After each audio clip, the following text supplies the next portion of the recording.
Students, నేను ఈరోజు చెప్పాల్సిన ఒక చిన్న విషయం ఏంటంటే, మన పిల్లలు వేరే పిల్లలతో పోల్చడం అనేది సరైనదా? ఏ స్కూల్లో చదివితే పిల్లవాడు గుడ్ మార్క్స్ వస్తాయి?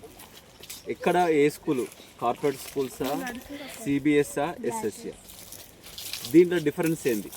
సిబిఎస్ ఏంది, ఎస్ఎస్సి ఏంది, డిఫరెన్స్ ఏంది?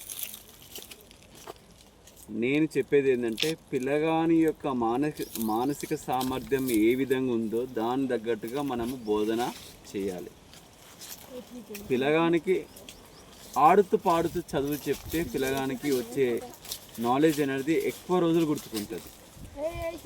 ఫోర్స్ఫుల్ ఒత్తిడితో చదివిన చదువు అనేది తాత్కాలికమైన చదువు. ఒకరు 10 hours చదువుతారు, ఒకరు 5 hours చదువుతారు, ఒకరు 2 hours చదువుతారు. But end of the result, same result, it will get same only. ఇక్కడ మెమొరీ పవర్ అనేది వెరీ ఇంపార్టెంట్. ఒక విద్యార్థికి మెమొరీ పవర్ 1 hour చదివితే గుర్తుకుంటుందా, 2 hours చదివితే గుర్తుకుంటుందా? అంటే పిల్లగాని యొక్క భేద తారతమ్యాలు అనేది చాలా ఇంపార్టెంట్. కాబట్టి సిబిఎస్ఈ స్కూల్స్, ఈ స్కూల్ బాగుంది, ఆ స్కూల్ బాగాలేదు అనేది, ఏ స్కూల్స్లో ఎవ్రీ టైం స్కూల్స్ చేంజ్ చేయకండి. విద్యార్థులని మానసికంగా ఒత్తిడికి గురి చేయకండి. పేరెంట్స్కి చెప్పేది ఒకటే విషయం, పిల్లల్ని వాళ్ళ యొక్క అభిరుచిని బట్టి నిదానంగా వాళ్ళు డెవలప్ అవుతారు.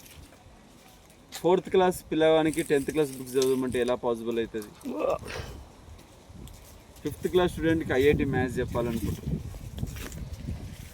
కొంతమంది పిల్లలు చురుకుదనం ఉంటారు, వాళ్ళ పిల్లలకు గైడెన్స్ చేయడం మనకి తప్పులేదు, నేను అలా కాదంటలేదు. బట్ పిల్లగాని మానసిక సామర్థ్యం బట్టి మనం యొక్క టీచింగ్ అనేది, బోధన అనేది జరపడం చేయాలి. అప్పుడే పిల్లవాడు సక్సెస్ఫుల్గా విజేతగా అవుతాడు.